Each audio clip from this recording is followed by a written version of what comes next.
Janapriya upscale 2 BHK 45 lakhs, 3 BHK 60 lakhs మాత్రమే. సితారా సైనిక్పురి.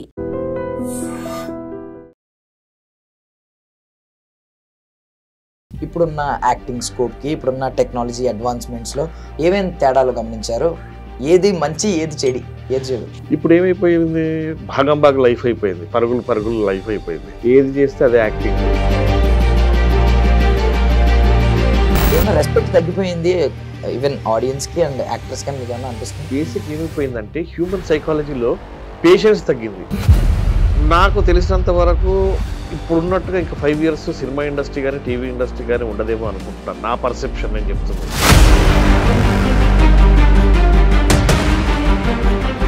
మనకి పురాణాలు ఇవన్నీ కూడా కల్కి సినిమా చూసి నేర్చుకున్నాడే మహాభారతం గురించి. జనరేషన్ అంతా మహాభారతంలో ఏ క్యారెక్టర్ ఏం తెలియదు. వాళ్ళు డివోషనల్ వైపు కాన్సన్ట్రేట్ చేయట్లేదేమో అనిపిస్తుంది. దాని గురించి అవేర్నెస్ లేదు బేసిక్గా. ఇప్పుడు యూత్కి కనెక్ట్ అవుతుంది, అవేర్నెస్ స్టార్ట్ అయింది ఇప్పుడు. కాబట్టి భవిష్యత్ మొత్తం సనాతన ధర్మ హిందుత్వనే ఉంటుంది. ఇది నాట్ ఓన్లీ ఇండియా, ప్రపంచం మొత్తం ఉంటుంది. మోడీ గారి ప్రభుత్వంలో ఈ విషయంలో కొంచెం ఫోకస్ చేయాలి, ఎందుకంటే ఎవరైనా టార్గెట్ చేయడానికి రేపు పొద్దున్న అవకాశం ఉంది. ఇక్కడ కొంచెం ఫోకస్ చేయాలంటే ఇంతకుముందు మనం వెపన్స్ని వాళ్ళు అక్కడ తయారు చేస్తే ఇక్కడ కొనుక్కునేవాళ్ళు. ఈ రోజు మనం వేరే కంట్రీలో తయారు చేస్తున్న వెపన్ టెక్నాలజీని కొనుక్కొని మనం ఇక్కడ తయారు చేసి వేరే కంట్రీస్ పంపిస్తున్నాం. ఇది చాలదా మోదీ గవర్నమెంట్కి? ఏంటి మీ పర్సనల్ ఐడియాలజీ ఆ పార్టీ సిద్ధాంతాలు ఎక్కడైనా మ్యాచ్ అయ్యింది? Ladies and gentlemen, welcome to iDream media. నేను ప్రియదర్శన్. నాతో పాటు మనం ఎన్నో సీరియల్స్లో చూసాం, ఇప్పుడు సినిమాల్లో కూడా చూస్తున్నాం. వైభవ్ సూర్య గారు ఉన్నారు, ఒకసారి మాట్లాడదాం. సార్ నమస్తే. నమస్తే. జై శ్రీరామ్, జై గోమాత. బాగున్నారు sir? Wonderful. Yeah. So first of all ఎవరు మొదలెట్టినా మీ అనుభవం అంతా ముందు రోజుల నుంచి, బాల్యం నుంచి మొదలు పెడతా ఉంటారు కాబట్టి బేసికలీ నేను మార్పుల గురించి అడుగుతున్నాను. చాలా ఇంటర్వ్యూలో మీరు మీ బాల్యం గురించి, మీరు సినిమా ఇండస్ట్రీలోకి ఎలా వచ్చారు, ఏమేమి అడుగులు వేశారు, మీ పెళ్లి గురించి, మీ ప్రేమ కథ గురించి, అన్నిటి గురించి చెప్పారు. బట్ నేను మార్పులు ఏం అబ్జర్వ్ చేశారు ఈ డెకేడ్స్లో అనేది అడుగుతున్నాను. సో మీరు ఇండస్ట్రీకి వచ్చే రోజుల్లో, టీవీ సీరియల్స్ స్టార్ట్ చేసినప్పుడు రోజుల్లో, ఇప్పుడున్న యాక్టింగ్ స్కోప్కి ఇప్పుడున్న టెక్నాలజీ అడ్వాన్స్మెంట్స్లో ఏమేమి తేడాలు గమనించారు? ఏది మంచి, ఏది చెడు? అంటే ఇప్పుడు ఈజీ అయిపోయింది యాక్టింగ్ అనేది కానీ, లేకపోతే టెక్నికల్గా కానీ ఈజీ అయిపోయింది. అంటే ఆర్టిస్టులకి అప్పుడు మేము వచ్చినప్పుడు అప్పుడు ఫిల్మ్ ఉండేది. ఆ ఫిల్మ్లో 1 కాదు 4 టేకులు 10 టేకులైనా తీసుకొని పర్ఫార్మెన్స్ చేసే వరకు చేయించేవాళ్ళు. ఒకటి. ఇప్పుడు రెండోది ఏంటంటే డబ్బింగ్, మా డబ్బింగ్ మేమే చెప్పుకునేవాళ్ళం అప్పుడు. సో డబ్బింగ్ అనేది మేజర్ ఇష్యూ పర్ఫార్మెన్స్లో, యాక్టింగ్లో. ఎందుకంటే యాక్టింగ్ చేసిన దానికి డబ్బింగ్కి వచ్చేసరికి దాన్ని మనం ఎక్కడైనా మిస్ అయితే కూడా మన వాయిసే కాబట్టి మనం మాడ్యులేషన్ చేసుకొని పర్ఫెక్ట్గా వచ్చేటట్టు చేసుకునేవాళ్ళం. ఇప్పుడు ఏమైపోయింది, భాగం లైఫ్ అయిపోయింది, పరుగులు లైఫ్ అయిపోయింది. ఏది చేస్తే అదే యాక్టింగ్, ఏది చేస్తే అదే డబ్బింగ్. సో అలా అయిపోయి చాలా డిఫికల్ట్గా ఉంది.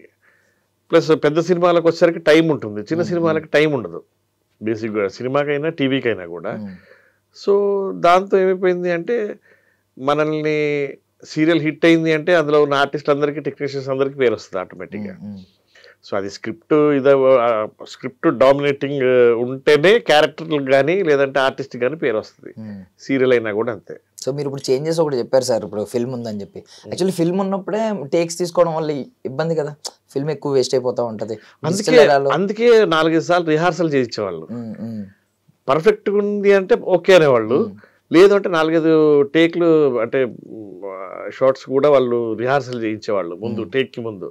నేను అప్పుడు పర్ఫెక్షన్ వచ్చిన తర్వాతనే టేక్ ఓకే చేసేవాళ్ళు.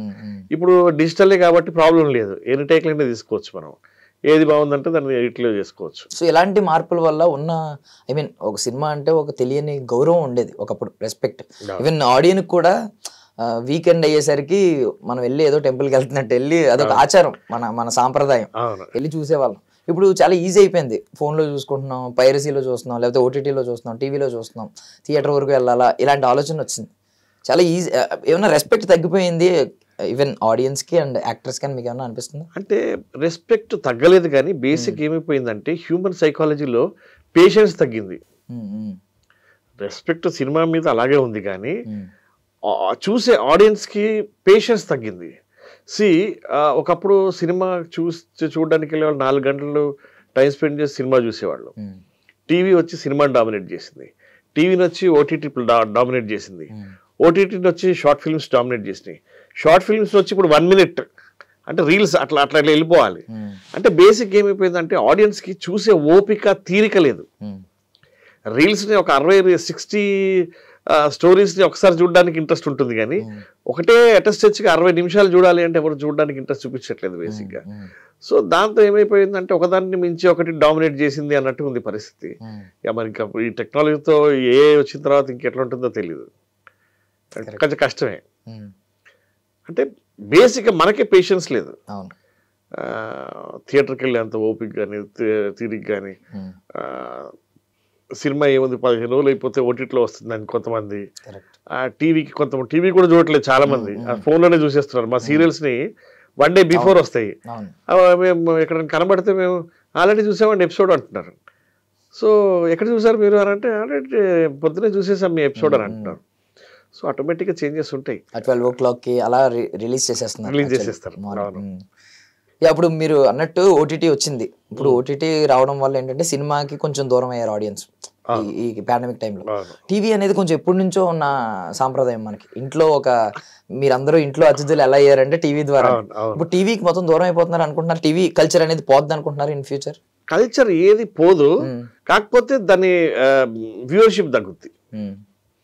ఇప్పుడు మళ్ళీ అది ఇదేంటంటే రొటేట్ అవుతుంటది, అంతే మళ్ళీ వస్తుంది అనుకుంటున్నారా? ఇప్పుడు మనకి ఒక రామారావు గారు, నాగేశ్వరరావు గారు సినిమాలు ఇప్పుడు చూసినప్పుడు బ్లాక్ అండ్ వైట్ చూసినా కూడా కొత్తగా ఉంటది. సో కాబట్టి డెఫినెట్ గా మళ్ళీ అదొక చక్రం అంతే. ఇప్పుడు మనం పాండమిక్ టైంలో మనకు టీవీ సీరియల్స్ కొన్ని షూటింగ్స్ జరగలేదు, మేము కొంతమందిని చేసాం రెగ్యులర్గా ఉన్న సీరియల్స్. అప్పుడు పాత సీరియల్స్ వేశారు అంటే ఫుటేజ్ లేక, అవి బాగుండేవి అప్పుడు. సో ఇప్పుడు చూస్తే మళ్ళీ ఆ టైంలో ఏమీ లేదు కాబట్టి అది బాగా అనిపించింది. కాబట్టి అంతే మారుతుంటుంది ఎప్పటికప్పుడు. సో మీరేంటి సార్ అంటే ఇప్పుడు బేసికల్లీ సీరియల్ షూటింగ్ చేసినప్పుడు చాలా క్లోజ్లు, మళ్ళీ ఇలా తిరగడం అలా తిరగడం, ఇవన్నీ చాలా టేక్స్ ఉంటాయి. అంటే మాకు కనిపించడమే టేక్స్ ఉన్నాయంటే మీ కష్టం ఇంకా చాలా ఎక్కువ ఉంటుంది. సో సినిమాకి వచ్చేసరికి కొంచెం న్యాచురల్ యాక్టింగ్, న్యాచురల్ ఫ్లో, అక్కడ అంత ఇన్వాల్వ్ అవ్వడానికి ఉండదు. లిమిట్ ఇలా ఇవ్వాలి, మళ్ళీ ఆగిపోవాలి, కట్ చెప్తారు. సో ఈ వేరియేషన్స్ లో మీకు ఏది మీకు కరెక్ట్ గా ఫిట్ మీ పర్సనాలిటీగా అనిపించింది? అంటే నా పర్సనాలిటీకి ఎక్కడ చేసిన యాక్టింగే. అది పర్సనాలిటీ కంటే యాజ్ అ పర్సన్ కంఫర్ట్ ఎక్కడ అంటే సినిమానే. యాజ్ అ పర్సన్గా కంఫర్ట్ సినిమానే ఉంటుంది. సీరియల్ అనేసరికి కొంచెం ఫాస్ట్, అప్పటికప్పుడు చెప్పాలి, అప్పటికప్పుడు చేయాలి, అప్పుడే స్క్రిప్ట్ వస్తుంది చేయాలి, కాబట్టి కొంచెం హెక్టిక్ అనిపిస్తుంది. అందులో మార్నింగ్ మేము 6 o'clock ఇంట్లో నుంచి బయలుదేరామంటే ఇంటికి వచ్చేసరికి 9-9:30కి ప్యాకప్ అయిపోద్ది. ఎక్కడో దూరంగా లొకేషన్స్ ఉంటాయి కాబట్టి అక్కడి నుంచి వచ్చేసరికి 10:30 అయింది. మళ్ళీ మేకప్ తీసేసి పడుకొని మళ్ళీ మార్నింగ్ లేవాలి, స్నానం చేసి పడుకునేసరికి అది కొంచెం హెక్టిక్ ఉంటుంది. అదే సినిమా అయితే 9 to 6 ఉంటుంది, కొంచెం రిలాక్స్ అవ్వడానికి టైం ఉంటుంది. అంటే టీవీ ఆర్టిస్టుల మీద ఇంకొకటి ఏముందంటే జస్ట్ అది కొంతమంది మేము అపోహ అనుకుంటాం, మిస్కన్సెప్షన్ అనుకుంటాం, కొంతమంది నిజమని నమ్ముతూ ఉంటారు. టీవీలో ఎక్కడైనా బలమైన ముద్ర ఏం చేసుకుంటే బాగా పెద్ద ఫేమ్ ఉన్న యాక్టర్ అయిపోతే సినిమాల్లోకి వెళ్ళిన తర్వాత ఆడియన్స్ డైజెస్ట్ చేసుకోలేరు ఇమీడియట్గా, అలవాటు అయిపోయాయి. బికాజ్ అది ఆర్కే సాగర్ గారి దగ్గర కొంతమంది దగ్గర ప్రూవ్ అయింది. వాళ్ళు హీరోల కింద టర్న్ అయినప్పుడు ఆడియన్స్ అంత వెల్కమింగ్గా అనిపించలేదు. అది నాకు తెలిసిన నా పర్సెప్షన్లో రాంగ్ అది. బికాస్ సినిమా యాక్టర్ని టీవీలో రిసీవ్ చేసుకుంటున్నప్పుడు టీవీ వాళ్ళని సినిమాలో రిసీవ్ చేసుకోరా? ఇప్పుడు టీవీలో పెద్ద పెద్ద స్టార్స్నే కదా చూస్తున్నాం, అక్షయ్ కుమార్ గారు, సల్మాన్ ఖాన్ గారు, అమితాబ్ బచ్చన్ గారు రిసీవ్ చేసుకుంటున్నప్పుడు టీవీ నుంచి సినిమాకి యాక్సెప్ట్ చేయరని ఏం లేదు. చాలా మంది ఉన్నారు టీవీ నుంచి సినిమాకి వెళ్ళిన వాళ్ళు. ఇప్పుడు సల్మాన్ ఖాన్, షారుఖ్ ఖానే ఉన్నాడు, ఆయన టీవీ నుంచి సినిమాకి వచ్చినవాడేగా. సో చాలా మంది అట్లా ఉన్నారు. అలా అని కాదు, కానీ టీవీ చేయడం వల్ల ఏమైపోతుంది అని అంటే ఓవర్ ఎక్స్పోజర్ అవుతారు. ఓవర్ ఎక్స్పోజర్ అయినప్పుడు ఎప్పుడు కనబడుతున్నాడు అన్నట్టుగా ఉంటుంది. అదే మనం మళ్ళీ టీవీ నుంచి సినిమాలోకి వెళ్ళి కొంచెం గ్యాప్ ఇచ్చేసి సినిమాలోకి వెళ్తే మళ్ళీ ఫ్రెష్గా కనబడతాం. అట్లా చాలా మంది ఆర్టిస్టులు ఉన్నారు, టీవీ నుంచి సినిమాకి వచ్చిన వాళ్ళు బోల్డ్ మంది ఉన్నారు. అటు బాలీవుడ్లో ఉన్నారు, టాలీవుడ్లో కూడా ఉన్నారు. సో అంటే సబ్జెక్ట్ని బట్టి, ఆడియన్స్ని బట్టి రిసీవ్ చేసుకోవడం, అప్పుడు రిలీజ్ అయిన టైంని బట్టి ఉంటుంది. ఇప్పుడు కొన్ని బలగం సినిమా ఉంది, ఆర్టిస్టులు ఎవరు తెలియదు, అందరు టీవీ వాళ్ళే, మళ్ళీ పెద్ద హిట్, అది సూపర్ హిట్ అది. సో అలాగే సబ్జెక్ట్ డామినేటింగ్ ఉంటుంది, క్యారెక్టర్ డామినేషన్ ఉంటుంది. సో దాన్ని బట్టి రిసీవింగ్ ఉంటుంది. అండ్ ఇంకొకటి ఆడియన్స్ పర్సెప్షన్లో, ఆడియన్స్ పాయింట్ ఆఫ్ వ్యూలో చూసుకుంటే మిమ్మల్ని టీవీలో ఉన్నప్పుడు ఏ క్యారెక్టర్, ఏ సీరియల్, ఏ పేరు అని గుర్తుపడతా ఉంటారు. సినిమాలు ఎక్కువ చేసేసరికి సార్ మీరు సినిమాల్లో కనిపిస్తారు అంటారు తప్ప ఇమీడియట్ గా ఒక సినిమా స్ట్రైక్ అవుతుంది, రోల్ అవుతా ఉంటది మైండ్ లో, ఆ టెన్షన్ ఒకటి ఉంటుంది, సెలబ్రిటీని చూసామనే టెన్షన్ ఉంటుంది. మీరు పర్సనల్లీ మీకు ఫ్యాన్ ఎన్కౌంటర్స్ జరుగుంటాయి కదా, అలాంటివి ఏం జరిగినాయి సార్ సీరియల్ టైంలో? ఎలా ఉండేది మీతో ఎవరైనా సంభాషించినప్పుడు? అంటే వాళ్ళకి ఇప్పుడు లేడీస్ అంటే ఈజీగా గుర్తుపట్టేస్తారు, అతుక్కొని ఉంటారు కాబట్టి. వాళ్ళ ఫ్యామిలీ మెంబర్స్ ఎవరో ఉన్నప్పుడు బయటకు వెళ్ళినప్పుడు సార్ మిమ్మల్ని ఎక్కడో చూసినట్టుంది సార్, మీరు ఫెమిలియర్ ఫేస్ సార్, మీరు ఎక్కడో చూసినట్టుంది అని అంటారు. మీరు టీవీ చూస్తారా అంటే చూస్తామండి. ఏ ఛానల్ చూస్తారు? ఈ ఛానల్ చూస్తామండి. రెగ్యులర్గా చూస్తారా? లేదండి అప్పుడప్పుడు మా ఆవిడ చూసినప్పుడు చూస్తుంటాను నేను అంటారు. అయితే ఈ సీరియల్ అని చెప్తాను. సో అప్పుడు అవును సార్ కరెక్ట్ సార్ అంటుంటారు. సో అది వాళ్ళ దీన్ని బట్టి ఉంటుంది. ఎందుకంటే లేడీస్ చూస్తున్నప్పుడు మగాడిది ఏమి డామినేషన్ ఉండదు కదా. సో అప్పుడప్పుడు అలా వచ్చి చూసి వెళ్ళిపోతారు ఏ సీరియల్ చూస్తున్నారని. అప్పుడు ఎక్కడో చూసినట్టు ఉంటుంది. సో బట్ ఇన్ఫాక్ట్ మీరు లేడీస్ని ఖచ్చితంగా ఐ మీన్ థ్యాంక్స్ చెప్పుకోవాలి మీరు, వాళ్ళ వల్లే కదా. డెఫినెట్లీ థ్యాంక్స్ చెప్పుకోవాలి వాళ్ళకి. ఎందుకంటే వాళ్ళు చూడడం వల్లనే కదా మా సీరియల్స్ హిట్ అవుతాయి, మాకు రికగ్నిషన్ వస్తుంది. సో డెఫినెట్గా థ్యాంక్స్ చెప్పుకోవాలి. సో ఈ ఎన్నో ఇయర్స్ జర్నీలో సో ఇప్పుడు ఏంటి sir next 5 years, next 10 years ఏం ఆలోచిస్తున్నారు సార్? నాకు తెలిసినంత వరకు ఇప్పుడున్నట్టుగా ఇంకా 5 years సినిమా ఇండస్ట్రీ కానీ టీవీ ఇండస్ట్రీ కానీ ఉండదేమో అనుకుంటున్నాను. నా పర్సెప్షన్ నేను చెప్తుంది. ఎందుకంటే అడ్వాన్స్ అయిపోయింది అంతా. అంటే ఇప్పుడు నేను క్యాలిక్యులేట్ చేసుకున్న దాన్ని బట్టి చూస్తే ఇంత ఫాస్ట్ ఏరాలో దీని టైంలో జనానికి టైం ఉండదేమో. టైం ఉన్నా కూడా ఒకవేళ ఉంటే వాడు డిఫరెంట్గా ఆలోచించి డిఫరెంట్ స్టోరీస్ని వాళ్ళు ఇంట్రెస్ట్ చూపిస్తారేమో. కంటెంట్, కొన్ని కంటెంట్లు మనం రీల్స్లో చూస్తుంటాం, అసలు ఏముండదు దాంట్లో మిలియన్స్ ఉంటాయి వ్యూస్. ఎందుకు ఉంటాయంటే ఉంటాయి. సో కాబట్టి నేనేంటంటే కొంచెం డైవర్షన్ తీసుకున్నాను, సోషల్ వర్క్ అని, పాలిటిక్స్ అని. అంటే కొంచెం ముందే ఆలోచించుకొని డెసిషన్ తీసుకున్నాను నేను. అంటే మొత్తం ఖాళీ అవ్వక ముందే మనం ఇంకొక కప్లోకి వెళ్ళిపోవాలని. సో అది. సో మీరు జనరేషన్స్ చూస్తున్నారు ఇప్పుడు మీరు ఐ మీన్ కాలేజ్ టైంలో యవ్వనంలో ఉన్నప్పుడు మీ ఆలోచనలో మీరు ఐ మీన్ ఒక డివోషనల్ పరంగా ఒక భక్తి వైపు మీరు ఎలా చూసేవారు, మీ నాలెడ్జ్ ఎలా ఉండేది అదంతా తెలుసు. ఇప్పుడు అంతా మీమ్ నాలెడ్జ్ అయిపోయింది. ఈవెన్ మనకి పురాణాలు ఇవన్నీ కూడా కల్కి సినిమా చూసి నేర్చుకున్నాడే మహాభారతం గురించి. ఈ జనరేషన్లో అంతా మహాభారతంలో ఏ క్యారెక్టర్ ఏం తెలియదు, కల్కి సినిమాలో ఎన్ని చూపించారు అవి తెలుసు. కర్ణుడు హీరో అని చూపిస్తే కర్ణుడు హీరో, అర్జునుడు కాదు అర్జునుడు డమ్మీ అని అనుకుంటారు. సో మీరు ఇప్పుడు యాక్టివ్గా ఉన్నారు కాబట్టి విశ్వ హిందూ మహాసంఘ్లో, సో మీకు ఏమనిపిస్తుంది ఇప్పుడున్న నాలెడ్జ్కి యువకులకి? ఐ మీన్ ఉడుకు రక్తం ఖచ్చితంగా ఉంది, వాళ్ళ ఊపు ఉంది, బట్ ఏంటంటే నాలెడ్జ్ చాలా తక్కువ అనిపిస్తుంది నాకైతే. మీరేమంటారు? నాలెడ్జ్ తక్కువ కంటే వాళ్ళు డివోషనల్ వైపు కాన్సన్ట్రేట్ చేయట్లేదేమో అనిపిస్తుంది ఒకవైపు. నాకు తెలిసినంత వరకు హిస్టరీ చదవడానికి ఎవరికి ఇంట్రెస్ట్ లేదు. వాడు చూసిందే హిస్టరీ అనుకుంటున్నారు. చదవడం కానీ వినడం కానీ ఎవరు చేయట్లేదు. వాడు చూసింది ఇదే హిస్టరీ అనుకుంటున్నారు. ఇంతకుముందు కూడా ఇంతకుముందు ఒక 60 సంవత్సరాల ఇండిపెండెన్స్లో మనం చదువుకున్నది హిస్టరీ అయింది.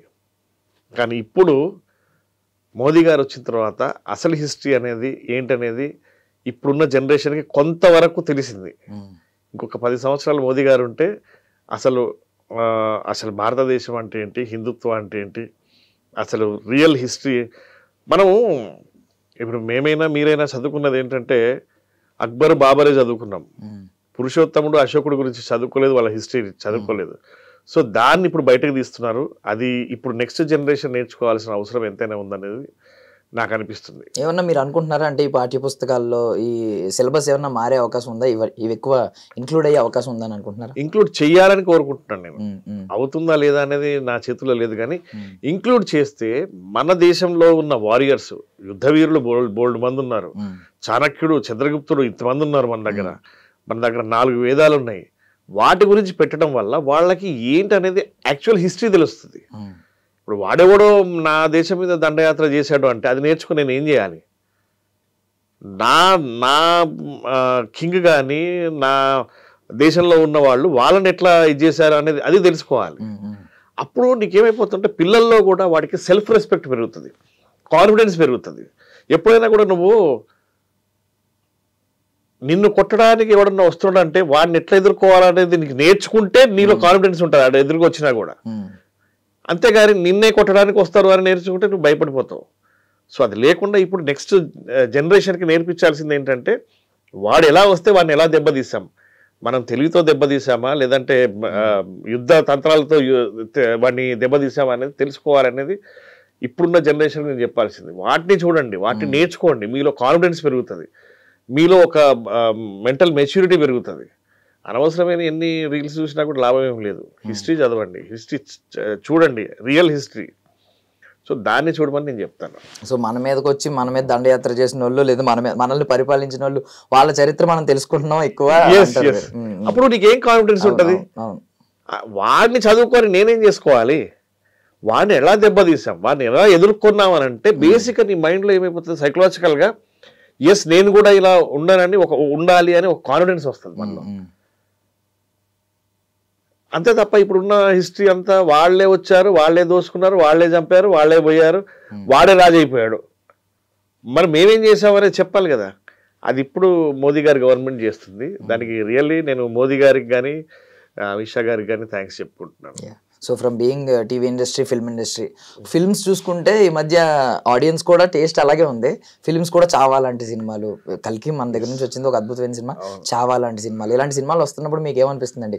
చావా సినిమా అప్పటిదాకా ఎవరికి తెలియదు, ఛత్రపతి శివాజీ అందరికీ తెలుసు, కాకపోతే ఆయన కొడుకు ఎవరికి తెలియదు. అదే చెప్తున్నాను నేను. ఇప్పుడు యూత్లో కొంచెం ఇప్పుడిప్పుడే ఈ 10 సంవత్సరాలలోనే మార్పు స్టార్ట్ అయింది అంటున్నాను. సో ఇప్పుడు మనం చూసాం, మన కళ్ళెదుట ప్రాక్టికల్గా చూసాం మనం ఛత్రపతి మహారాజ్ గురించి, శివాజీ మహారాజ్ గురించి థియేటర్లు ఎట్లా దద్దరిల్లినాయి అనేది కానీ, చావాలో చేసిన షంబాజీ మహారాజ్ గురించి ఎంత బాగా పిల్లలలో ఆ యూత్లో ఎంత అంటే వాళ్ళు దేశభక్తి మీద ఎంత వాళ్ళకి ఉంది అనేది యాక్చువల్గా ఉంది. కానీ అది బయటకు తీసుకురావాలంటే నాకు ఇన్స్పిరేషన్ కావాలి.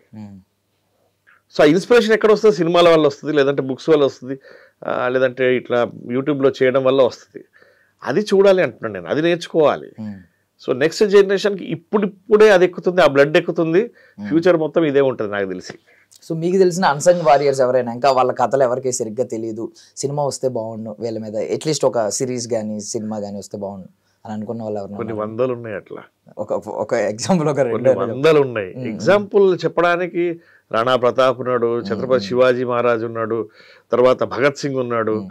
ఇవన్నీ అప్పుడు ఒక 10 సంవత్సరాల క్రితము ఎవరికి అది పెద్దగా దాని గురించి అవేర్నెస్ లేదు బేసిక్గా.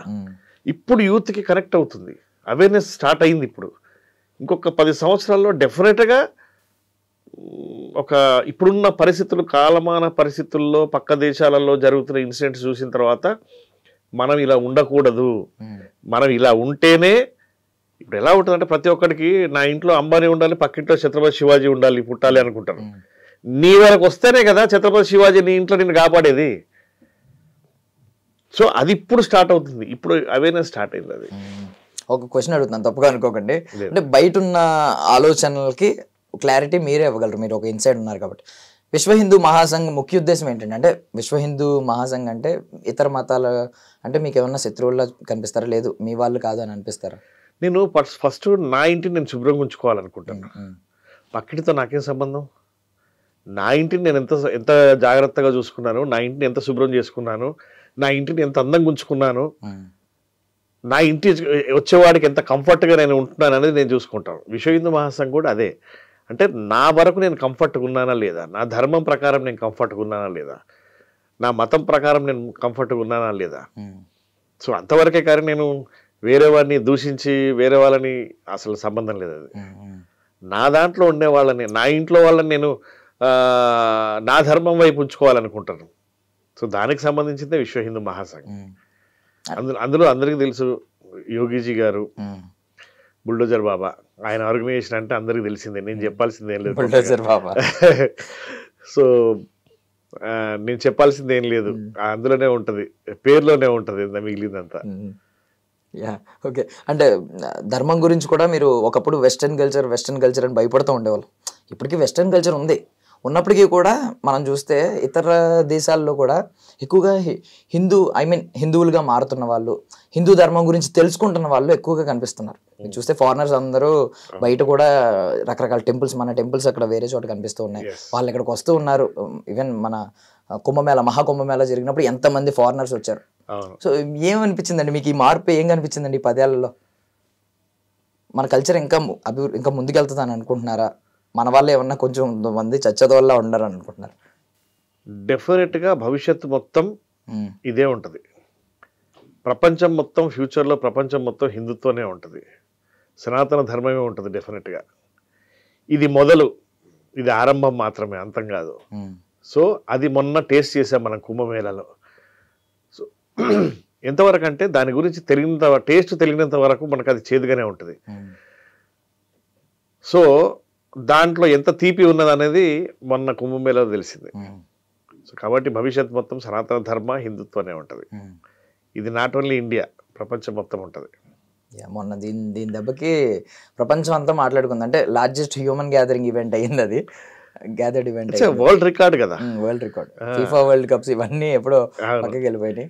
ఎస్, అంటే అంత క్రౌడ్ని మేనేజ్ చేయడం, మెయింటైన్ చేయడం అనేది కూడా యోగిజీ గవర్నమెంట్ని అప్రిషియేట్ చేయాలి. దాన్ని అంత బాగా ఆర్గనైజ్ చేసిన సెంట్రల్ గవర్నమెంట్ మోదీజీని కూడా అప్రిషియేట్ చేయాలి. ఎప్పుడు కూడా మన మైలేజ్ని, మనం దాన్ని ధర్మాన్ని ఎప్పుడైతే వదిలేస్తామో మిగిలినవి మనం వద్దనుకున్నా కూడా చచ్చిపోతాయి. అంటే మనం చేసే పని కూడా మనల్ని మాట్లాడే పరిస్థితిలో ఉంచదు. సో మనం ఎప్పుడు బట్టలు నీట్గా వేసుకున్నప్పుడు కాన్ఫిడెన్స్ లెవెల్స్ వేరే ఉంటాయి. మన ధర్మం, మన సనాతన ధర్మం బాగున్నప్పుడే మనలో ఒక గర్వం కానీ ఇంకొక చోట మాట్లాడే ధైర్యం ఉంటుంది. అండ్ ప్రతి ఏ ప్రోడక్ట్ కొన్నా మనం ప్రోస్ కాన్స్ అని వింటూ ఉంటాం. అంటే ఎంతో కొంత కాన్ అని చెప్పి, నో కాన్స్ అని చెప్పి ఎక్కడ రాయరు. నేను ఓపెన్గా అడుగుతున్నాను, మీరు మోడీ గారి ప్రభుత్వం వచ్చిన తర్వాత మీరు నాకు తెలిసి చాలా ఇప్పుడు నేను చాలా ప్రౌడ్గా ఉన్నాను అని అంటున్నారు. ఆ ప్రౌడ్నెస్ కనిపిస్తుంది.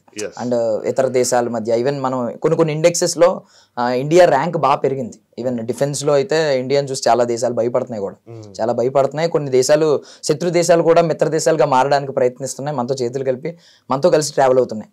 పెద్ద పెద్ద పవర్ఫుల్ నేషన్స్ అని అనుకున్నాయి కూడా. బట్ ఏమైనా కాన్స్ ఉంటాయి కదా.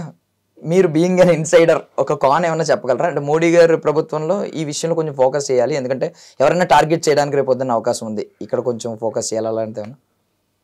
ఫోకస్ చేయాలనుకుంటే నేను చెప్పాల్సిన అవసరం లేదు, ఇప్పటికే చాలా వచ్చేవి. అక్కడ ఏమీ లేదు కాబట్టి కోడిగుడ్డు మీద ఈకలు వీకడానికి చూస్తున్నారు. ఇంతకుముందు మనం వెపన్స్ని వాళ్ళు అక్కడ తయారు చేస్తే ఇక్కడ కొనుక్కునేవాళ్ళం. ఈరోజు మనం వేరే కంట్రీలో తయారు చేస్తున్న వెపన్ టెక్నాలజీని కొనుక్కొని మనం ఇక్కడ తయారు చేసి వేరే కంట్రీస్కి పంపిస్తున్నాం. ఇది చాలదా మోదీ గవర్నమెంట్కి? ఫారిన్ కంట్రీస్లో తిరుగుతాడు, అటు తిరుగుతాడు, డ్రెస్సులు వేసుకొని అటు తిరుగుతాడు అని అంటాడు. అంటే కుంచిత స్వభావం, వాడికి నాలెడ్జ్ ఉండదు. ఇంకొకడు ఎదుగుతున్నాడు అంటే వీడు సహించే పేషెన్స్ కూడా ఉండదు వీడికి. వీడు చెయ్యడు, ఇంకొకరు చేస్తుంటే వాడికి నచ్చదు. మోదీ గారు వెళ్తున్నది ఎందుకు? ఈరోజు మన ప్రపంచ దేశాలన్నీ మనతో ఫ్రెండ్షిప్ అంటే ఒక స్నేహభావంతో ఉన్నాయి అని అంటే బికాజ్ ఆఫ్ మోదీ గారు. నేను నా ఇంట్లో నుంచే నేను బయటకు రాకుండా నువ్వు నాతో ఫ్రెండ్షిప్ చేయాలంటే ఎందుకు వస్తావు? ఇప్పుడు మనం ఈరోజు కలిసాము, రేపు పొద్దున ఎక్కడికైనా పోతే మనం మాట్లాడుకుంటాం, అలా బ్రదర్ ఎలా ఉన్నావు అని అనుకుంటాం కదా.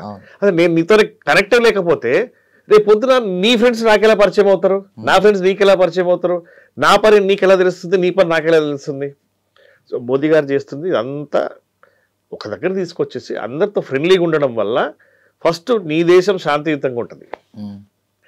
తర్వాత వాడు వారు చేసినప్పుడు ఆ తర్వాత చూసుకోవచ్చు.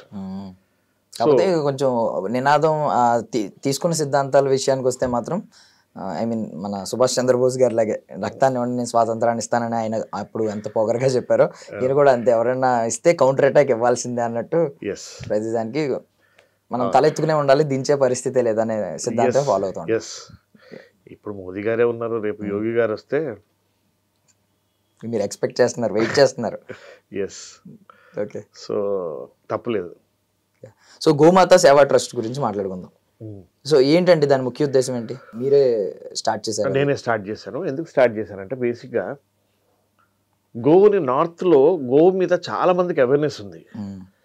మన సౌత్కి వచ్చేసరికి గోవుని ఇంటికి గృహప్రవేశానికి మాత్రమే గోవు, తర్వాత పట్టించుకునే వాళ్ళు లేరు. రెండోది ప్రాబ్లం ఏంటంటే మేము వాటికి ఫీడింగ్, వాటికి దానా వేయలేకపోతున్నాం, అందుకే అమ్మేస్తున్నామని కానీ లేదంటే కబేలాలకు పంపిస్తున్నాం అని కానీ అంటున్నారు తప్ప, దాన్ని మిస్ అవ్వడం వల్ల నువ్వు టోటల్ పర్యావరణమే మిస్ అయిపోతున్నావు. అంటే నేచర్నే మిస్ అయిపోతున్నది. ఫర్ ఎగ్జాంపుల్, ఒక కాలంలో మన మన మన చరిత్ర సనాతన ధర్మంలో పెళ్ళైపోయిన తర్వాత వాళ్ళ కట్నం కింద గోవుల్ని మాత్రమే ఇచ్చేవాళ్ళు. అప్పట్లో గోవులు ఇస్తే ఎన్ని గోవులు ఉంటే వాళ్ళ ఇంట్లో అంత రిచ్ అనమాట. దానివల్ల నీకు ఎంత నేచర్ ఎంత మిస్ అవుతున్నావు నువ్వు. బేసిక్గా మనం తినే ఫుడ్, రైతు ఈరోజు మనము ఇప్పుడు గవర్నమెంట్లో మొన్న యూరియా రాలేదు అని అంటే అల్లాడిపోయారు. అదే నీ చేతిలో ఉన్న గోవు నీ చేతిలో ఉంటే అదే ఎరువు. నువ్వు ఎవరి మీద డిపెండ్ అవ్వాల్సిన అవసరం లేదు. రేపు పొద్దున నేను చేసేది కూడా అదే. ఫ్యూచర్లో మా గోమాత సేవా ట్రస్ట్ నుంచి చేసేది ఫస్ట్ రైతుల్ని అవేర్నెస్ చేసుకురావడం, 2 అవేర్నెస్ తీసుకురావడం, 3 ఆ ప్రోడక్ట్స్ని నువ్వెలా అమ్ముకోవడం, దానివల్ల ప్రాఫిట్ ఏంటి, దాని గురించి నేను ఒక విలేజ్ని నేను తీసేసుకొని అడాప్ట్ చేసేసుకొని చేద్దామన్న ఉద్దేశం నాకు ఉంది. అందుకే బేసిక్గా అవేర్నెస్ అనేది కావాలి. అవేర్నెస్ లేదు, గవర్నమెంట్లో చెయ్యవు. ఎందుకంటే యూరియా అమ్ముకుంటే వాళ్ళకి బెనిఫిట్ కాబట్టి వాళ్ళు అవేర్నెస్ చేయరు. మనల్ని ఒక గోవుని 3 లక్షల దేవతలు ఉంటాయని అనుకుంటాం, కానీ నువ్వు కళ్ళు మూసుకొని అదే 3 లక్షల దేవతలు ఉన్న గోమాతని నువ్వు కబాయిలకి ఎట్లా అమ్ముతున్నావు? నువ్వు అప్పుడు గుర్తు రావట్లేదా గోమాత అని, ఒక తల్లి అనేది? మన ఫస్ట్ పుట్టినప్పుడు తల్లిపాలు తాగుతాం, పల్లిపాలు లేకపోతే ఆవు పాలే తాగుతారు. సో తల్లి తర్వాత తల్లి అంటే గోమాత. సో దాన్నే మిస్ చేసుకుంటున్నాం మనం. బేసిక్గా నీ రూట్స్నే మిస్ చేసుకుంటున్నప్పుడు నీకు ఇంకా ఈ పర్యావరణం కానీ లేదంటే ఈ నేచర్ కానీ ఎంత డిస్టర్బ్ అవుద్ది. తల్లి మన ఇంట్లో ఉన్నప్పుడు డిస్టర్బ్ ఎంత అవుతామో, మనం పర్యావరణాన్ని కాపాడే గోమాత లాంటిది ఒక తల్లిని కూడా మిస్ చేసేసుకుంటే కూడా పర్యావరణం అంత డిస్టర్బ్ అవుద్ది.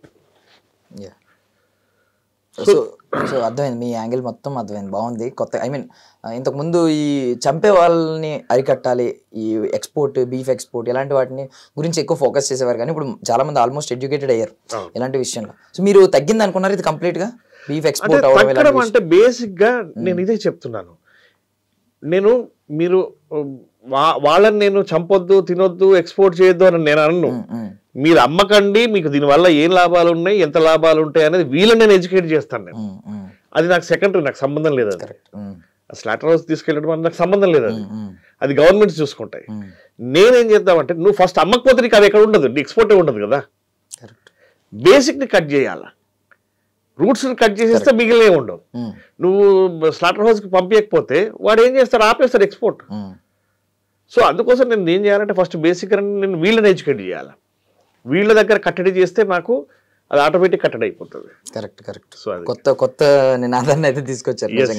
నిజంగా ఇప్పుడు దాకా ఆలోచించిన వాళ్ళు ఎవరో అటువైపే ఆలోచించారు. ఎవరైతే చంపుతున్నారో వాళ్ళ మీద శిక్ష తీసుకోవాలి, వాళ్ళని శిక్షించాలి, వాళ్ళని అరికట్టాలి, ఇలాగే ఆలోచించారు. కానీ ఎక్కడైతే రూట్ కాజ్ ఉందో అది మీరు పట్టుకున్నారు. బాగుంది. మీ ధ్యేయం ముందుకెళ్ళాలని మేము కూడా మనస్ఫూర్తిగా కోరుకుంటున్నాం సార్. సో ప్రేమ కథ గురించి అందరూ, మీ ప్రేమ కథ గురించి, మీ పెళ్లి గురించి ఇవన్నీ అడుగుతున్నారు. నేను అవి అడగను, బట్ మార్పు అడుగుతాను. ఈ రోజుల్లో ఈ నిబ్బి లవ్ స్టోరీస్ ఇలాంటివన్నీ చూస్తూ ఉన్నాం. రకరకాల ఈవెన్ సినిమాలు కూడా వస్తున్నాయి వాటి మీద. మీరు కూడా చాలా ఎంజాయ్ చేసి ఉంటారు, సినిమాలు చూసి నవ్వుకుని ఉంటారు. ఏం గమనించారండి? ఒకప్పుడు ప్రేమ అంటే అది వేరు. మీ కథలో కూడా లెటర్లు రాసుకున్నవి ఇవి కూడా లేవన్నారు మీరు. ఉండేవి మహా అయితే ఒక లేఖ రాసుకుని ఆ లెటర్ వచ్చే వరకు ఆ లెటర్ పక్కకెళ్ళి సీక్రెట్ గా ఎవరు లేనప్పుడు చదువుకుని అదొక వేరే వైబు, అదొక పవిత్రమైన ఒక సెగ్మెంట్ లో నడిచేది. ఇప్పుడు వచ్చేసరికి ఈ సోషల్ మీడియా రావడం, ఇది రావడం, హ్యూకప్స్ అని రకరకాల పదాలు ఉన్నాయి, సిచ్యువేషన్షిప్ అని ఒక్కొక్క పదం ఉన్నాయి, మారిపోతా ఉంటారు. మీరు ఆ రోజుల్లో ఎవరినైతే ప్రేమించారో వారినే పెళ్లి చేసుకున్నారంటే మీకు మీరు ఆల్మోస్ట్ మీరు గట్సి అనుకోండి.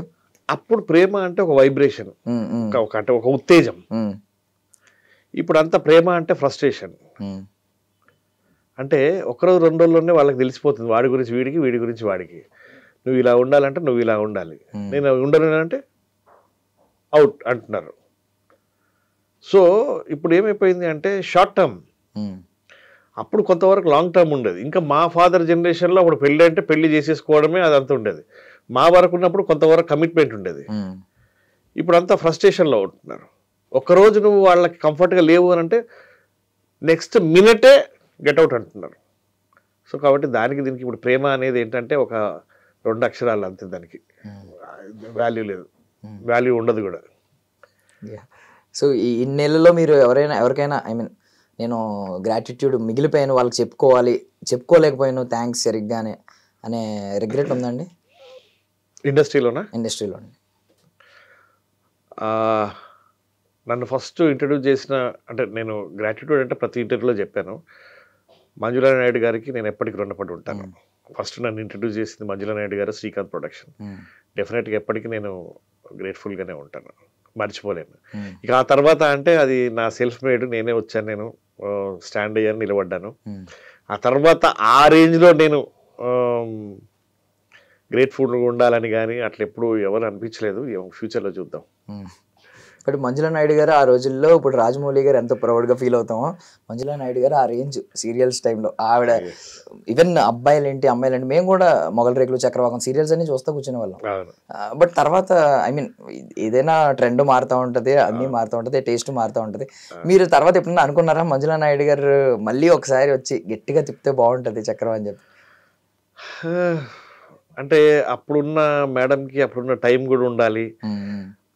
అప్పుడు మేడం చేసిన సబ్జెక్టులు ఇప్పుడు మరి హిట్ అయ్యే పరిస్థితుల్లో ఉన్నాయో లేదో. మేడంవి కొంచెం ఇప్పుడు ఉన్న దీంట్లో కొంచెం స్లో ఉంటాయి. ఇప్పుడు అంత టైము అంత ఇది ఓపికలు లేవు కదా, ఏమో చెప్పలేను. ఓకే, సినిమా ఇండస్ట్రీలో అండి అంటే మీకు మొట్టమొదటి అవకాశం ఎలా వచ్చింది అసలు? మీరు ఈ మొత్తం ఇండస్ట్రీలో మీకు బెస్ట్ ఫ్రెండ్ అంటే ఎవరు? మీకు సపోర్టింగ్ సిస్టమ్ అంటూ ఉంటారు కదా, ఎవరున్నారు? సపోర్టింగ్ సిస్టమ్ ఏం లేదు కానీ నాకు సపోర్టింగ్ సిస్టమ్ ఎవరు లేరు. బట్ నాది ఎట్లా ఉంటుంది అంటే షూటింగ్ వరకు అటాచ్మెంట్ ఉంటుంది, షూటింగ్ అయిపోగానే డిటాచ్మెంట్ ఉంటుంది నాకు. అంటే నా మెంటాలిటీ, నేను దాన్నే మైండ్లో పెట్టుకొని క్యారీ చేయను. And for your kind information, నేను సినిమాలు చూడను, సీరియల్స్ చూడను, యాక్టింగ్ చేసి వచ్చేస్తారు అంతవరకే. సో నా అంబిషన్, నా ఎయిమ్, నేను వేరే ఇంకో ట్రాక్లోకి వెళ్ళిపోయినాను నేను. సో కాబట్టి నాకు 2 గంటలు 3 గంటలు సినిమా చూసేసి దాని గురించి కొత్తగా నేర్చుకొని నేను ఎక్స్పెరిమెంట్ చేయాలి అంటే రాజమౌళి గారు నాకు ఒక సినిమాలో క్యారెక్టర్ ఇవ్వాలి. అలాంటి వాళ్ళకైతేనే మనం ఆ ఎక్స్పెరిమెంట్ చేయగలం. ఇక మిగిలినవి అంటే వాళ్ళు చెప్పింది చేస్తే చాలు, డైరెక్టర్ చెప్పింది చేస్తే చాలు, కొత్తగా నేర్చుకోవాల్సింది ఏమి లేదనిపిస్తుంది నాకు. అంటే బట్ నడిచేదంతా పిఆర్ మీద, మీకు తెలుసు, నెట్వర్క్ మీద పిఆర్ మీద. మీకు నెట్వర్క్ ఎంత ఉంటే అన్ని అవకాశాలు వస్తూ ఉంటాయి, ఎంత పిఆర్ చేసుకుంటే అంత ఎలివేషన్ వస్తూ ఉంటుంది ఈ రోజుల్లో. ఇప్పుడు మీరు అవి రెండు అంటే ఎక్కువ ఆశ లేకపోవడం వల్ల అవి రెండు మీ దగ్గర లేవా? ఫ్రమ్ ద బిగినింగ్ నేను రావడమే హీరోగా వచ్చాను, అట్లనే సెటిల్ అయ్యాను. తర్వాత ఇప్పుడు నెగిటివ్ క్యారెక్టర్స్ చేస్తున్నాను, విలన్గా చేస్తున్నాను. నాకేమనిపించింది అంటే రొటీన్ దీంట్లోనే ఉంటున్నానేమో అనిపించింది. నాకంటూ నేను ఒక ఐడెంటిటీ నాకు ఉండాలి, నేను ఒక ఐడెంటిటీ క్రియేట్ చేసుకోవాలి. ఐదర్ ఆర్టిస్ట్గా, సరే నాకంటూ ఒక ఆర్టిస్ట్గా పేరుంది, ఓకే, కానీ దాంట్లోనే ఉంటే నాకు టైం వేస్ట్ అయిపోతుంది లైఫ్లో. ఇప్పుడు నాకు వారం రోజులు, నెల రోజుల్లో నాకు వారం రోజులు షూటింగ్ ఉంది అంటే 13 రోజులు నేను ఏం చేయాలి? అయితే టీవీ చూస్తూ కూర్చోవాలి 24 గంటలు, లేదంటే ఫోన్ పెట్టుకొని కూర్చోవాలి, లేదంటే వాట్సాప్లో మెసేజ్ చేసుకుంటూ కూర్చోవాలి, లేదంటే సోషల్ మీడియాలో ఉండాలి, లేదు అవకాశాలు రాలేదంటే తిట్టుకుంటూ కూర్చోవాలి. Why should I? ఎవరినో తిట్టుకొని, ఎవరినో ఇది చేసేసుకొని, నా మైండ్ని పొల్యూట్ చేసుకొని, పక్కన్న వాతావరణాన్ని పొల్యూట్ చేసేసి, దానికి బదులు దేవుడు నీకు ఒక టైం ఇచ్చాడు. నాకైనా, మోదీ గారికైనా, ట్రంప్ గారికైనా ఒకటే టైం 24 గంటలు. సో ఆ 24 గంటల్లో ఏం చేస్తున్నావు అనేది నువ్వు యూటిలైజ్ చేసుకునే దాన్ని బట్టి ఉంటుంది. అందుకోసం నేను సోషల్ వర్క్ చేస్తున్నాను, పొలిటికల్గా బీజేపీలో ఉన్నాను. సో మీ పర్సనల్ ఐడియాలజీలు, కొన్ని సిద్ధాంతాలు ఉంటాయి, మీకు ఒక వాల్యూస్, మోరల్స్. బీజేపీ పొలిటికల్ పార్టీకి కొన్ని సిద్ధాంతాలు ఉంటాయి. రెండు ఎక్కడ మ్యాచ్ అయినాయి అంటే మీరు ఆ పార్టీ వైపు వెళ్ళడానికి కారణం? ఇప్పుడు ఇంత బలంగా దాని గురించి మాట్లాడడం, ఈవెన్ రేపొద్దున యోగి గారు అవ్వాలని చాలా ఆకాంక్షిస్తూ ఉన్నారు. నేను రేపొద్దున పెద్ద నాయకుడిని అవ్వాలని ఆకాంక్షించడం రెగ్యులర్గా వినేవి, ఎవరికాడికి సెల్ఫిష్గా ఉంటుంది కాబట్టి. మీరు యోగి గారి గురించి అంత ఆకాంక్షిస్తూ ఉన్నారు. ఏంటి మీ పర్సనల్ ఐడియాలజీ, ఆ పార్టీ సిద్ధాంతాలు ఎక్కడైనా మ్యాచ్ అయినాయండి? మోదీ గారికి యోగి గారికి డిఫరెన్స్ ఏంటంటే, ఇప్పుడు నేను చెప్పా కదా, మోదీ గారు దాన్ని ఎలా సాల్వ్ చేయాలని మెల్లిగా సాల్వ్ చేస్తారు. యోగి గారు అది అసలు ప్రాబ్లం కాకముందే కట్ చేసి పడేస్తారు దాన్ని, అంతే తేడా. సో మోదీ గారి ఎక్స్పీరియన్స్, యోగి గారు కూడా మోదీ గారి స్టేజ్కి వచ్చేసరికి మోదీ గారిలాగా తయారవచ్చేమో. సో ఆయన ఏంటంటే ఇమ్మీడియట్ యాక్షన్. మోదీ గారితో కొంచెం మంచి చెడ్డ ఇంటికి పెద్దలాగా ఆయన ఆలోచిస్తారు. వయసులో ఉన్న వాళ్ళు మనం ఏమంటే డెసిషన్ ఎట్లా ఉంటుంది అప్పటికప్పుడే ఉంటుంది డెసిషన్ మనకి. సో అలా మీకు ఏమన్నా ఉందా సార్ నెక్స్ట్ ఏమన్నా ఐ మీన్ పొలిటికల్గా మీరు ఊరికే సేవ చేస్తున్నప్పుడు రేపొద్దున పార్టీలు మీకే ఏదో ఒక ఇస్తుంది, ఇవ్వడం, కుర్చీ ఇస్తుంది, ఇందులో కూర్చోండి అందులో కూర్చోండి ఏదో ఒకటి చేయండి అని చెప్పి అవి వస్తాయి. బట్ మీకు పర్సనల్లీ ఏముంది, మీకు ఒక లైఫ్ టైం గోల్ ఒకటి ఉంటుంది కదా? కుర్చీ కోసం సేవ చేయట్లేదు నేను. అది నేను అందుకే అన్నాను, కుర్చీ వాళ్ళే ఇస్తారు, నా సాటిస్ఫాక్షన్ కోసం నేను చేస్తున్నాను. నేను ఎక్స్పెక్ట్ చేయకుండా వస్తే హ్యాపీనే, ఎక్స్పెక్ట్ చేసి రాలేదు అని అంటే డిసప్పాయింట్ అవుతాం. కాబట్టి నేను నా సర్వీస్ నేను చేసుకుంటూ పోతాను. ఇస్తే వెల్ అండ్ గుడ్, లేదంటే ఓకే నా పని నేను చేసుకుంటూ పోతాను. మరి ఈ రెండింటికి ఇప్పుడు ఎలా బ్యాలెన్స్ చేస్తూ ఉంటారు? ఇకపై సినిమాలు చాలా టైం ఉంటుంది, మనం అనుకుంటాం అది చేస్తున్నాం ఇది టైం. నన్ను చాలా మంది అడుగుతారు, నన్ను దీనికి ఎలా బ్యాలెన్స్ చేస్తున్నావు, దానికి ఎలా బ్యాలెన్స్ చేస్తుంది. ఏమైంది స్కెడ్యూలింగ్ చేసుకోవడం. ఇప్పుడు అక్కడ వచ్చే ముందు వేరే అపాయింట్మెంట్స్ 2 ఉన్నాయి. నేను ఇంటర్వ్యూలో ఉన్నాను, నేను వస్తాను 1 గంట వెయిట్ చేయండి. అక్కడి నుంచి అక్కడ 2 మీటింగ్స్ ఉన్నాయి. ఆ మీటింగ్స్ అయిపోయిన తర్వాత ఇంకో పని. సింపుల్, మనం ఎక్కడ ఏ ఇటుకన ఎక్కడ పేరిస్తే బాగుంటుంది అని అనుకుంటే అట్లా పేర్చుకోవడమే లైఫ్. అంతేగాని టైం లేదు, టైం దొరకలేదు, నేను చాలా బిజీ. ఏం బిజీ కాదు, ఎంత బిజీ ఉన్నా కూడా. ఇప్పుడు నేను చెప్తున్నాను, ఫర్ ఎగ్జాంపుల్ మోదీ గారు ఉన్నారు, ఫారిన్ పోతారు. ఆయన ఏం చేస్తారు, ఇప్పుడు అమెరికా పోయినారంటే ఒక రోజు మొత్తం వేస్టే కదా మనకు తెలిసినంత వరకు. ఆ డే మొత్తంలో ఆయన నిద్రపోతారా? వేరే ఇంకో పని చూసుకుంటారు. మనం కూడా అంతే. సో టైం లేదనేది ఉత్త మాట. బిజీ అని అనుకోవడం, మనల్ని మనం సాటిస్ఫాక్షన్ చేసుకోవడం. మీరు ఇప్పుడు ఆత్మసంతృప్తి కోసమే రాజకీయాల్లో అయితే ప్రజెంట్ మీరు సర్వ్ చేస్తున్నారు.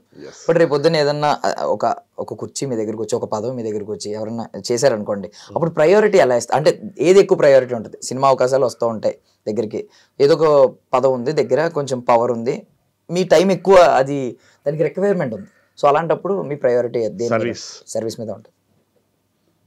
మెయిన్ సర్వీసే, తర్వాతనే ఏదైనా. అంటే సినిమా అనేది నా భుక్తి కోసం, సర్వీస్ అనేది నా సాటిస్ఫాక్షన్, నా తృప్తి కోసం. ఇంకా పార్టీ అనేది ఎక్స్ట్రా అంతే. సో ఇప్పుడు సినిమా ఇండస్ట్రీలో ఉన్న యంగ్ హీరోస్ ఉన్నారు చాలా మంది. సో వాళ్ళలో మీకు ఎవరు ఎక్కువ బాగా ఇష్టం ఇప్పుడున్న వాళ్ళు? నేను సినిమాలే చూడండి, ఇంకా వాళ్ళు ఇష్టం. నార్మల్గా ఇప్పుడు వాళ్ళు పర్సనల్ బయట ఉన్నారు. ఇప్పుడు లైక్ పవన్ కళ్యాణ్ గారు ఉన్నారు, సినిమా గురించి ఎవరు మాట్లాడలేదు ఇప్పుడు అసలు. ఫర్ సపోజ్ పవన్ కళ్యాణ్ గారు సినిమా గురించి ఎవరు మాట్లాడలేదు, ఎందుకంటే ఆయన బయట ఆయనంతా పొలిటికల్ ఒక ఇమేజ్ వచ్చేసింది. సో అలాగా మీకు కూడా బయట కొంతమంది వాళ్ళు చేసే వాటి బట్టి, ఈవెన్ రామ్ చరణ్ గారు ఎక్కువ కనిపించేది ఏంటి, నల్ల దుస్తులు, అవి ఎక్కువగా శబరిమల వెళ్తూ ఉన్నారు. అంటే ఎవరికి ఏ పనిలో తృప్తినిస్తుందో ఆ పనిలో వాళ్ళంతా బిజీగా ఉన్నారు. ఫ్రాంక్లీ స్పీకింగ్, వాళ్ళు మనం ఏమనుకుంటున్నాం ఇప్పుడు సినిమా ఇండస్ట్రీ, టీవీ ఇండస్ట్రీ అని అనుకుంటాం తప్ప, రామ్ చరణ్ గారికి బిజినెస్లు లేవా, జూనియర్ ఎన్టీఆర్ గారికి బిజినెస్లు లేవా, ప్రభాస్ గారికి బిజినెస్లు లేవా? వాళ్ళు దీంట్లో స్టార్స్గా ఉంటూనే ఇంకొక దాంట్లోకి వెళ్ళిపోయారు. అంటే వాళ్ళు సెకండ్ ఆప్షన్లో ఉన్నారు ఆల్రెడీ. థర్డ్ ఆప్షన్ ఇప్పుడు మనం అనుకున్నట్టుగా వాళ్ళకి ఏదో రోజు వాళ్ళకి కూడా వస్తుంది. సో సర్వీస్లో ఉన్నారు. చిరంజీవి గారు ఉన్నారు, పవన్ కళ్యాణ్ గారు ఉన్నారు. వాళ్ళు ఒక మంచి ఉద్దేశంతో వాళ్ళ సెల్ఫ్ సాటిస్ఫాక్షన్ కోసం వాళ్ళు చేస్తున్నారు. ఒకటి వృత్తి, ఇంకోటి ప్రవృత్తి. సో ఇప్పుడు ఉన్న జనరేషన్కి ఏదైనా ఒక మెసేజ్ ఇమ్మంటే ఏమిస్తారు సార్? మీ లైఫ్ ఫిలాసఫీనే చెప్పండి.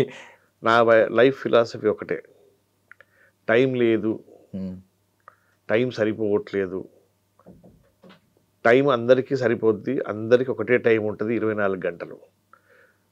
నువ్వు ఇప్పుడున్న పరిస్థితుల్లో నెక్స్ట్ జనరేషన్ వరకు ఒకదాని మీద ఉండి నేను దీంట్లోనే సెటిల్ అవుతాను, దీంట్లోనే నేను ఉంటాను అని అనుకుంటే అది జరగదు. ఈలోపు పిల్లనిచ్చే అమ్మాయిని ఇవ్వడు, ఏజ్ అయిపోద్ది, ఊర్లో తొడలు కొట్టొస్తాము, అక్కడ వాడు ఏం చేసేవారో ఏం పొడిచేవారో అని అడుగుతారు, పేరెంట్స్ ఏమో పెళ్లి చేసుకోమంటారు, అమ్మాయి దొరకదు, చివరికి మనం తిట్టుకుంటూ కూర్చోవాలి అందరినీ. అది కాకుండా నెక్స్ట్ ఇంకొక దాని మీద కాన్సన్ట్రేట్ చేయండి, దీని మీద చేయండి, దాని మీద చేయండి, ఏ సెట్ అయితే అది. పర్సనల్గా తగిలింది సార్ మీరు చెప్పిందప్పుడు. మంచి మాటలు చెప్పారు. Thank you so much sir for your valuable time. Thank you so much sir. Thank you. That's all for now. This is Darshan signing off.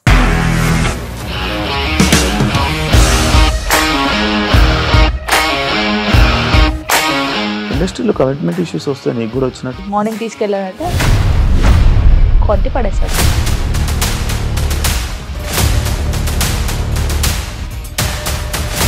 ఒక్కళ్ళు కూడా చూడలేదు ఈ సినిమా అని చెప్పడానికి కూడా చాలా ధైర్యం కావాలి. అది నిజం కదా, దాంట్లో ధైర్యం ఏంటి? ఇది నెక్స్ట్ డే ప్లేట్ మార్చేస్తే తప్పు కదా. As of now we are comfortable this అని నేను అనుకుంటున్నాను. రష్మిక గారిది మీది ఒకే ఊరు అంట కదా. నీకు కోపం వచ్చిందంటే బాగా తిట్టేత్తరా? తిట్టేద్దామండి. నిజంగా గేమ్ ని ఎలా చేంజ్ చేయగలిగారు? ఏపీఎస్ఎఫ్సి వాళ్ళకి 6 నెలల్లో నేను 6 లక్షలు కట్టా. బిజినెస్ చేయాలనుకుంటే it is as difficult as riding a tiger.